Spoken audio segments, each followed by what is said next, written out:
25 choses inhabituelles qui se sont produites dans le Far West. Le Far West n'était pas seulement une terre de duel et de hors-la-loi, mais aussi un lieu d'expériences étranges, de disparitions mystérieuses et de rebondissements inattendus.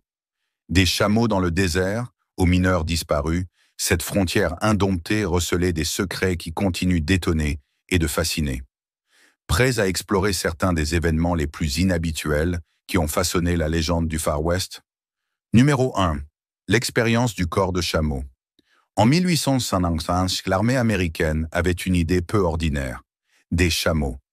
Ils pensaient même que ces animaux s'épanouiraient dans le sud-ouest chaud et sec, où les chevaux et les mules avaient souvent des difficultés. Ils ont donc importé des chameaux du Moyen-Orient, ainsi que des conducteurs qui savaient comment les gérer. Ainsi, le corps de chameau est né. Les chameaux étaient parfaits pour transporter des charges lourdes à travers les paysages arides. Ils pouvaient porter plus de poids et survivre avec moins d'eau que les animaux de bât traditionnels. Pendant un certain temps, il semblait que l'armée avait trouvé une solution ingénieuse à ces problèmes de transport dans le désert. Mais il y avait un hic. Les soldats n'étaient pas ravis de travailler avec des chameaux. Les chevaux et les chameaux ne s'entendaient encore pas vraiment, et les soldats eux-mêmes n'avaient pas la patience pour ces créatures têtues et étranges. Avec le déclenchement de la guerre civile, les priorités de l'armée ont changé, et le corps de chameau a été laissé de côté. À la fin des années 1860, les chameaux avaient soit été vendus, soit libérés, errant dans les déserts du sud-ouest. Les gens ont signalé avoir vu des chameaux sauvages pendant des années après, et quelques-uns sont même devenus des légendes locales. Bien que le corps de chameau n'ait jamais décollé, il demeure l'une des expériences militaires les plus étranges de l'histoire américaine. Numéro 2. La main du mort. Le 2 août 1876 a commencé comme n'importe quel autre jour pour Wild Bill Hickok. Le légendaire tireur a pénétré dans le saloon Northern Man à Deadwood, dans le Dakota du Sud, et s'est assis pour une partie amicale de poker. Hickok était connu pour son tir précis et ses réflexes plus rapides que l'éclair, mais même les mains les plus rapides n'ont pas pu le sauver ce jour-là. Hickok préférait généralement s'asseoir le dos contre le mur, mais ce jour fatidique, toutes les places qu'il aimait étaient en prise. À contre-cœur, il s'est assis le dos à la porte. À mi-parcours de la partie de poker, un jeune homme nommé Jack McCall est entré dans le saloon, s'est approché derrière Hickok et lui a tiré une balle dans la tête à bout portant. Hickok est mort instantanément, tenant toujours ses cartes, 2 paires, As et 8. Cette main de cartes est bientôt devenue connue sous le nom de main du mort et a été gravée dans le folklore du Far West.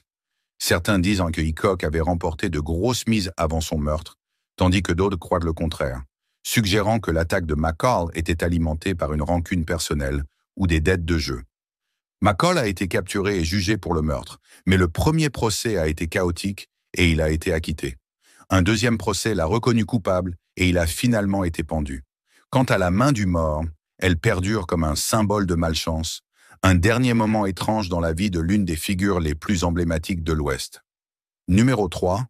La grande fraude aux diamants de 1872. Le Far West n'était pas seulement une terre de fusillade et de convoyage de bétail, c'était aussi un lieu de projets fous, et aucun n'était aussi audacieux que la grande fraude aux diamants de 1872. 2 prospecteurs rusés, Philip Arnold et John Slack, ont convaincu des investisseurs à New York et à San Francisco qu'ils avaient découvert un énorme gisement de diamants dans des zones reculées du Colorado. C'était une époque où tout le monde cherchait à s'enrichir, et l'or et l'argent étaient les principales attractions. Mais les diamants, c'était un tout nouveau niveau d'excitation. Arnold et Slack ont apporté des échantillons de diamants et d'autres pierres précieuses dans les villes, provoquant une frénésie parmi les investisseurs avides. Les pierres semblaient légitimes et les hommes ont même emmené certains de leurs plus riches investisseurs potentiels sur le supposé site de la mine. Là, ils ont salé le sol, plantant des gemmes qu'ils avaient importées d'Europe et du Brésil, afin que les investisseurs croient que la terre regorgeait de richesses inexploitées. La nouvelle s'est répandue rapidement, et bientôt, les gens déversèrent de l'argent dans l'entreprise, espérant profiter de la découverte d'une vie. Les escrocs ont réussi à berner tout le monde, y compris certaines des figures financières les plus respectées de l'époque. Le Far West n'était pas seulement une terre de duel et de hors-la-loi. C'était un lieu d'expériences étranges, de disparitions mystérieuses et de rebondissements inattendus. Des chameaux dans le désert aux mineurs disparus, cette frontière indomptée recelait des secrets qui continuent d'étonner et de fasciner, prêts à explorer certains des événements les plus inhabituels qui ont façonné la légende du Far West. Numéro 4. La guerre de Johnson County. La guerre de Johnson County, un conflit sanglant dans le Wyoming au printemps 1892, était essentiellement une bataille entre les riches et les opprimés. D'un côté se trouvèrent des barons du bétail puissants, des ranchers fortunés qui contrôlaient d'énormes troupeaux et des hectares de terre. De l'autre, des ranchers et des agriculteurs modestes, souvent appelés voleurs de bétail, accusés de voler des bovins pour survivre. La tension couvait depuis des années. Les grandes entreprises de bétail estimaient que leur domination était menacée par ces ranchers plus petits qui emménageaient sur des terres publiques, clôturant des sources d'eau et, dans certains cas, soupçonnés de vol de bétail. En réponse, les barons formèrent l'Association des éleveurs de bétail du Wyoming, un groupe puissant qui dirigeait essentiellement la région. Ils engagèrent leur propre armée privée de tireurs pour prendre les choses en main. En avril 1892, la situation explosa. Les barons du bétail engagèrent environ 50 hommes armés et partirent là pour éliminer ceux qu'ils considéraient comme des voleurs de bétail, ciblant des ranchers modestes qu'ils croyaient être des voleurs. Leur mission les mena au comté de Johnson, où des fusillades et des embuscades se produisirent pendant plusieurs jours. L'un des incidents les plus notoires fut le siège du T.R. Ranch, où les tireurs engagés par les éleveurs furent encerclés par un groupe de ranchers locaux et de villageois. La situation ne se calma que lorsque la cavalerie américaine intervint, mettant fin à la violence. Cependant, personne ne fut jamais condamné pour les meurtres, car les barons du bétail étaient trop puissants pour être tenus responsables. La guerre de Johnson County souligna le profond fossé entre l'élite riche et les ranchers de la classe ouvrière dans l'Ouest sauvage. Il ne s'agissait pas seulement de bétail, mais de contrôle des terres, du pouvoir et de l'avenir même de l'Ouest. Ce conflit a laissé une marque durable sur l'histoire du Wyoming et demeure l'une des guerres de pâturage les plus infâmes du Far West. Numéro 5. Belle Starr, la reine des bandits. Belle Starr, l'une des hors-la-loi les plus notoires du Far West, a gagné le surnom de reine des bandits pour ses crimes audacieux et ses liens avec des hors-la-loi infâmes, comme Jesse James et les frères Younger. Née Myra Mabel Shirley en 1848, Belle ne commença pas comme criminelle, mais la vie à la frontière avait tendance à pousser les gens du mauvais côté de la loi. Elle était connue pour ses talents de voleuse de chevaux et son implication dans des braquages de diligence, montant souvent aux côtés de ses associés hors la loi. Mais ce qui faisait que Belle se distinguait, ce n'était pas seulement ses crimes, c'était son caractère défiant, plus grand que nature. Vêtue de vêtements voyants, portant souvent des pistolets à la taille, Belle était à tous égards une légende du Far West. Elle était farouchement indépendante, une femme qui vivait sa vie selon ses propres règles dans un monde dominé par les hommes. Sa vie, cependant, était aussi tragique qu'exaltante. En 1889, à l'âge de 40 ans, Belle fut mystérieusement abattue près de chez elle, dans le territoire de l'Oklahoma. Certains soupçonnaient que cela était un acte de vengeance d'un ancien amant, tandis que d'autres croyaient que cela pourrait être l'œuvre d'un hors-la-loi rival ou même de son propre fils. L'histoire de Belle Starr est l'une des légendes les plus durables du Far West. Une femme qui a tracé son propre chemin, défié les conventions et vécu une vie remplie de dangers, d'aventures et de mystères. Son héritage de hors-la-loi continue de fasciner ceux qui lisent ses exploits audacieux à une époque où le Far West était à son état le plus sauvage. Numéro 6. Le grand braquage de train de 1883. Les braquages de train étaient une constante dans le crime du Far West, mais le grand braquage de train de 1883 dans le Colorado était un événement mémorable. Un groupe de hors-la-loi, comprenant des criminels chevronnés, planifiait d'intercepter une diligence transportant de l'or près de Grand Junction, au Colorado. L'or était destiné à financer une opération minière, et les voleurs étaient là convaincus que c'était un coup facile. Tout semblait parfait sur le papier. Les braqueurs avaient minutieusement cartographié leurs coups, exploré la zone et chronométré leur attaque à la minute près. Cependant, comme souvent avec les grands plans, les choses ont commencé à se détériorer une fois qu'ils ont été mis en œuvre. Le jour du braquage, les hors-la-loi ont fait leur mouvement.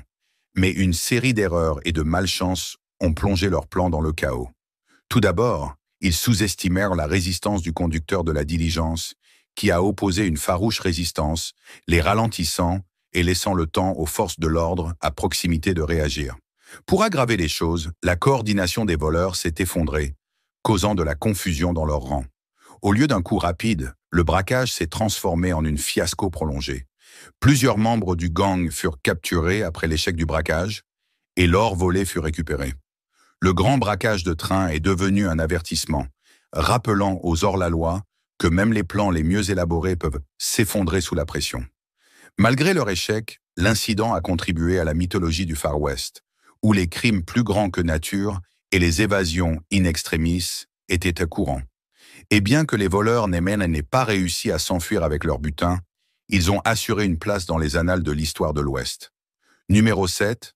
La légende de la mine d'or du Néerlandais perdu. La mine d'or du Néerlandais perdu est l'un des mystères les plus durables du Far West. Elle serait cachée profondément dans les montagnes superstitions de l'Arizona, captivant les chasseurs de trésors depuis plus d'un siècle. L'histoire commence à la fin des années 1800, lorsqu'un immigrant allemand nommé Jacob Waltz, surnommé le Néerlandais en raison d'une méprise courante sur sa nationalité, aurait découvert un énorme gisement d'or en parcourant le terrain accidenté des montagnes Superstition. L'emplacement de la mine était un secret bien gardé, et Waltz ne révéla que des indices à quelques personnes de confiance. Selon la légende, avant sa mort en 1891, il donna une carte détaillée mais cryptique à une femme qui s'était occupée de lui pendant ses derniers jours, suggérant que la fortune lui appartenait si elle pouvait la trouver. Malgré d'innombrables tentatives, la mine du Néerlandais perdu n'a jamais été localisée de manière définitive, alimentant les spéculations sur son existence. Certains croient que le trésor est réel, caché dans un labyrinthe de canyons et de falaises, en attendant d'être découvert. D'autres pensent que l'histoire n'est rien de plus qu'un mythe, l'un des nombreux contes fantaisistes tissés durant les jours de la ruée vers l'or. Au fil des ans, de nombreux chasseurs de trésors ont essayé et échoué à localiser la mine. Certains ont connu des fins tragiques, se perdant ou succombant aux conditions désertiques difficiles. Leurs disparitions n'ont fait qu'ajouter au mystère, les habitants croyant que la montagne elle-même est maudite ou protégée par les esprits de ceux qui ont péri en cherchant la mine. La légende de la mine d'or du Néerlandais perdu continue de prospérer aujourd'hui.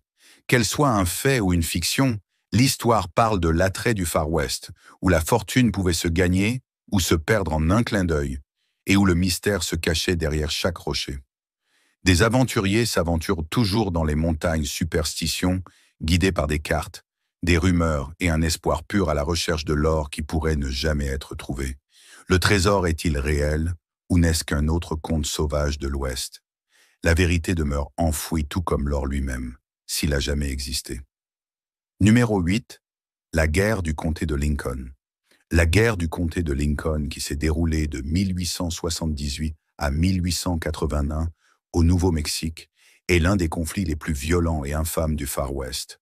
Tout a commencé par une lutte de pouvoir pour le contrôle de l'économie du comté de Lincoln, avec deux factions rivales se disputant la domination. D'un côté se trouvait Lawrence Murphy et ses partenaires, un groupe d'hommes d'affaires qui avaient un monopole sur les fournitures dans la région. Ils contrôlaient tout, de la viande aux produits secs, laissant peu de place à la concurrence.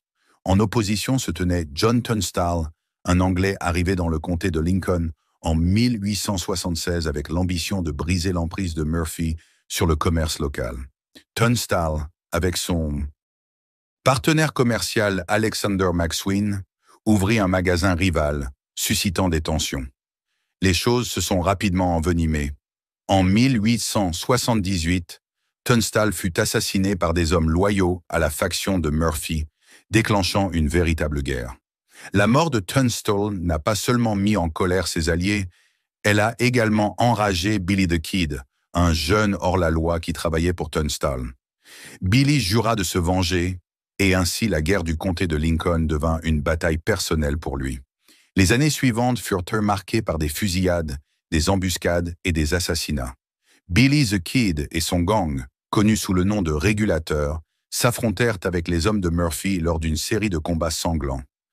Les deux camps cherchaient à contrôler le comté de Lincoln par la violence, sans se soucier de la loi ou de l'ordre. La guerre atteignit son apogée en 1881, lorsque Billy the Kid fut capturé puis tué par le shérif Pat Garrett, mettant ainsi fin au conflit. Cependant, la violence avait déjà laissé des séquelles dans la région. La guerre du comté de Lincoln est aujourd'hui mémorable non seulement pour sa brutalité, mais aussi pour l'ascension de Billy the Kid en tant que légende du Far West. Elle rappelle comment la cupidité et l'ambition pouvaient déclencher la violence dans le Far West. Numéro 9. L'assassinat de Jesse James. L'assassinat de Jesse James, l'un des hors-la-loi les plus infâmes de l'histoire américaine, fut aussi choquant que tragique. Jesse avait passé des années à braquer des banques, des trains et des diligences avec sa bande, devenant une légende à part entière. Mais en 1882, sa vie prit fin de manière soudaine et inattendue, non pas dans une pluie de balles, mais par trahison. Jesse était fatigué de sa vie sur la route et vivait sous un nom d'emprunt dans le Missouri avec sa femme et ses enfants. Il faisait confiance à sa bande, en particulier à Robert Ford, qui l'accompagnait depuis un certain temps. Ce que Jesse ignorait, c'est que Ford avait secrètement conclu un accord avec le gouverneur du Missouri, Thomas Crittenden. En échange d'une récompense substantielle et d'une grâce complète, Ford devait abattre Jesse. Le 3 avril 1882, Jesse James était chez lui, debout sur une chaise pour ajuster un tableau au mur. Alors que son dos était tourné, Robert Ford tira son arme et tira dans la nuque de Jesse, le tuant instantanément. Ford pensait que cet acte ferait de lui un héros, mais au contraire, il fut perçu comme un lâche et un traître. La mort de Jesse stupéfia le pays et la trahison de Ford suscita une indignation généralisée. L'assassinat de Jesse James est considéré comme l'une des trahisons les plus infâmes de l'histoire américaine. Il met en lumière la nature compliquée de la loyauté, de la célébrité et de la justice dans le Far West, où même les hors-la-loi les plus notoires pouvaient être abattus par ceux qui leur étaient les plus proches. Jesse a peut-être vécu en dehors de la loi, mais sa fin tragique le transforma en martyr aux yeux de beaucoup, et sa légende n'a fait que grandir après sa mort. Numéro 10. La ville fantôme de Bodie, Bodie, en Californie, est l'une des villes fantômes les plus célèbres de l'Ouest américain, et pour une bonne raison. Ce qui était autrefois une ville minière de l'or animée à la fin des années 1800 est maintenant un rappel désolé et étrange de la nature de boom et de bust de la vie sur la frontière. Fondée en 1859, Bodie est rapidement devenue un endroit sauvage et tumultueux. À son apogée, la ville comptait environ 10 000 habitants, tous espérant faire fortune dans les collines environnantes. De l'or a été découvert dans la région, et la ville a émergé virtuellement du jour au lendemain. Pendant un temps, c'était une ville de boom typique du Far West, remplie de saloons, de maisons closes et de mineurs turbulents. La ville comptait plus de 65 saloons à un moment donné, lui valant la réputation d'être un endroit rude où les combats et les fusillades étaient à courant. Mais comme beaucoup de villes frontalières, la prospérité de Bodie n'a pas duré. Au début des années 1900, l'or a commencé à s'épuiser et les mineurs qui affluaient autrefois vers la région sont lentement partis à la recherche de nouvelles opportunités. Un incendie dévastateur en 1932 a détruit la plupart des structures restantes, et à la fin de la Seconde Guerre mondiale, Bodie était pratiquement abandonné. Aujourd'hui, les vestiges de Bodie sont figés dans le temps. Les visiteurs de la ville fantôme rapportent des événements étranges qui suggèrent que le passé de Bodie n'est peut-être pas aussi mort qu'il y paraît. Des personnes ont rapporté avoir vu des silhouettes dans les fenêtres des vieux bâtiments, entendu des pas résonner dans les rues vides, et même ressenti une étrange sensation d'être observés. Certains disent que les esprits des mineurs qui y ont vécu et y sont morts hantent encore la ville, incapables de partir. L'étrangeté de Bodie est accentuée par son état de préservation. La ville reste relativement intacte, et les bâtiments en ruine sont tels qu'ils étaient lorsque les derniers habitants ont fait leurs valises et sont partis. Bodie est une véritable ville fantôme, son silence et son histoire hantée attirant des visiteurs curieux de partout. Peut-être est-ce les esprits persistants, ou peut-être les rappels de la nature éphémère de la fortune dans le Far West, mais Bodie continue de fasciner. Numéro 11, le dernier acte de Doc Holliday. Doc Holliday, le célèbre tireur, joueur et dentiste occasionnel, est l'une des figures légendaires du Far West. Connu pour son rôle dans la célèbre fusillade à OK Corral, la réputation de Holiday en tant que tireur mortel et combattant intrépide lui a valu une place dans la légende de l'Ouest. Mais ces derniers moments étaient autant marqués par la maladie que par les duels. Holiday avait lutté contre la tuberculose pendant la majeure partie de sa vie, une maladie qu'il essayait de masquer par son bravade. Lorsqu'il arriva au Colorado en 1887, sa santé s'était gravement détériorée et il dépérissait lentement. Le dernier acte de Holiday ne comportait pas un affrontement à midi ou un duel légendaire. Au contraire, c'était une fin plus tranquille à une vie tumultueuse. Le 8 novembre 1887, Doc Holliday mourut dans une maison de pension à Denver. Il n'avait que 36 ans. Malgré sa maladie, il fit face à la mort avec la même indifférence qu'il avait réservée à bon nombre de ses ennemis. Sa mort fut largement éclipsée par les légendes plus grandes que nature qui s'étaient déjà développées autour de lui. La mort de Holiday n'a fait que cimenter sa place dans la mythologie de l'Ouest, car il a laissé derrière lui un héritage de duels rapides, d'histoires de sauvages et de l'image indéfectible d'un homme qui vivait selon ses propres règles. Bien qu'il soit mort dans une relative obscurité, Doc Holliday est devenu un symbole de l'esprit résistant et intrépide de la frontière qui a défini le Far West. Numéro 12, la guerre de Pecos. La guerre de Pecos, qui s'est déroulée à la fin des années 1870 et au début des années 1880 au Texas, est l'un des conflits les moins connus du Far West, mais elle était tout aussi violente et brutale que ses homologues plus célèbres. Il s'agissait d'une guerre de pâturage menée pour le contrôle des terres de pâturage entre les éleveurs de bovins et les bergers, laissant derrière elle un sillage de sang et de destruction. Les éleveurs de bovins et les bergers étaient en conflit depuis longtemps au Texas, mais les tensions se sont intensifiées dans les années 1870. À mesure que de plus en plus de colons et de propriétaires de bétail emménageaient dans la région de la vallée de Pecos, la concurrence pour les terres et les ressources devenait intense. Les éleveurs de bovins étaient particulièrement hostiles envers les bergers, les considérant comme une menace pour leurs terres de pâturage. On disait que les moutons surexploitaient les terres, rendant impossible la prospérité des bovins. La guerre a réellement commencé en 1876, lorsqu'un groupe d'éleveurs, fatigués de l'invasion des moutons, a commencé à attaquer les bergers. Plusieurs escarmouches ont eu lieu, et au cours des années suivantes, la violence s'est intensifiée. Les éleveurs attaquaient les camps de moutons, tuaient le bétail et parfois même tuaient les bergers. Les bergers, à leur tour, ripostaient par la violence. Le conflit a atteint son paroxysme en 1883, lorsqu'un groupe d'éleveurs a tendu une embuscade à un groupe de bergers, entraînant l'intervention des Texas Rangers. La guerre a finalement diminué en 1884, mais elle a marqué la fin d'une époque pour l'élevage de moutons au Texas. La guerre de Pecos rappelle la compétition féroce qui a défini le Far West, ainsi que la volatilité de la vie à la frontière, où les disputes concernant les terres et le bétail pouvaient rapidement se transformer en confrontations mortelles. Numéro 13, Black Bart, le hors-la-loi poète.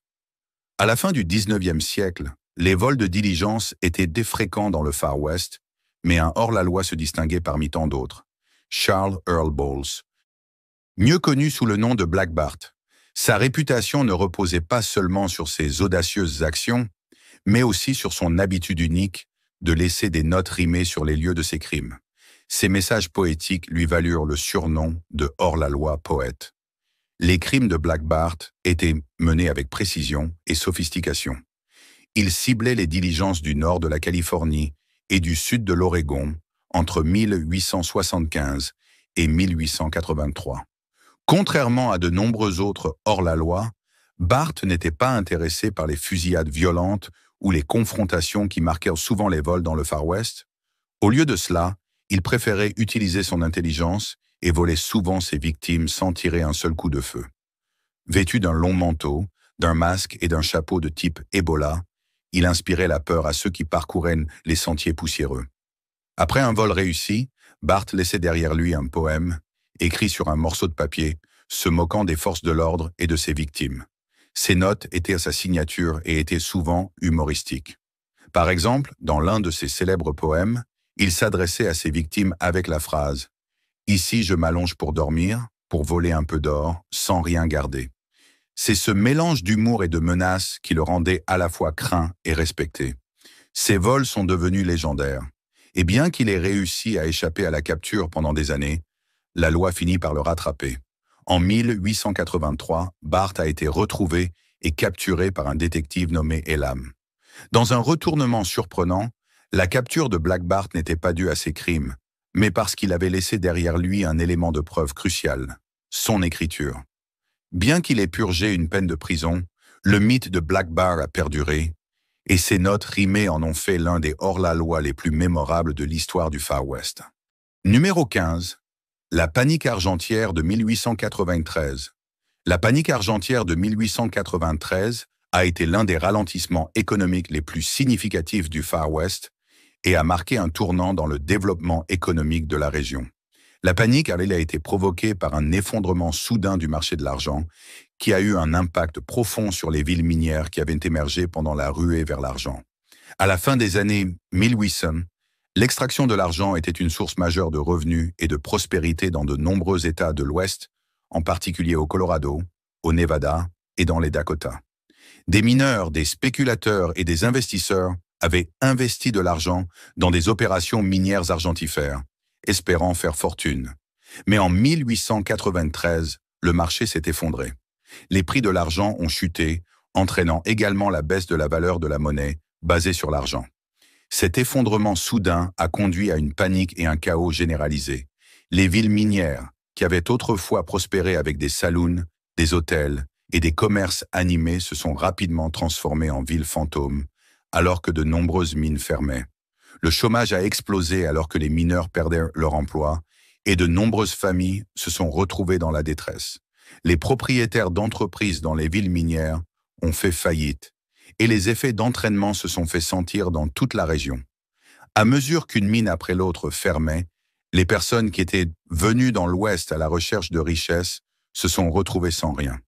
La panique a également durement touché les investisseurs, car beaucoup avaient englouti leurs économies de toute une vie dans des projets miniers argentifères.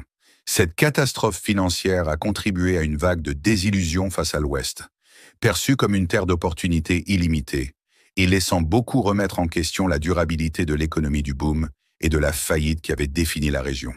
En fin de compte, la panique argentière de 1893 est rappelée comme l'une des dures réalités de la vie à la frontière, où la nature éphémère de la fortune et l'imprévisibilité de l'économie étaient des menaces constantes pour la survie et la prospérité. Numéro 16. Le grand incendie de Boulder en 1887. Au cours des premières années de l'essor du Colorado, la ville de Boulder était un symbole de prospérité et d'espoir dans le Far West. Mais en 1887, cet espoir a soudainement été réduit en cendres lorsqu'un incendie catastrophique a ravagé la ville, détruisant une grande partie de son infrastructure et changeant la communauté à jamais. C'était un soir d'été en 1887, lorsque l'incendie a éclaté, et personne ne sait vraiment ce qui l'a déclenché. Certains disent qu'il s'agissait d'une étincelle échappée d'une cheminée, d'autres suggèrent qu'il s'agissait d'un acte d'incendie criminel. Quelle que soit la cause, le feu s'est rapidement propagé, alimenté par les conditions sèches et les structures en bois qui composaient une grande partie des bâtiments de Boulder à l'époque. L'incendie était si intense qu'il a détruit environ 20 pâtés de maisons, réduisant maisons, entreprises et bâtiments publics à de simples ruines calcinées. La rue principale de Boulder, connue pour ses boutiques animées et ses saloons, a été rasée. À l'époque, Boulder comptait plus de 3000 habitants et la destruction a laissé de nombreuses personnes sans abri. Les principaux atouts économiques de la ville ont été anéantis en quelques heures. Heureusement, aucune mort n'a été signalée, mais les dégâts infligés à l'infrastructure de la ville étaient stupéfiants. L'incendie a suscité des mythes et des rumeurs, les habitants spéculant sur sa cause pendant des décennies. Certains murmuraient à propos de la possibilité d'un jeu déloyal ou d'une malédiction sur la ville.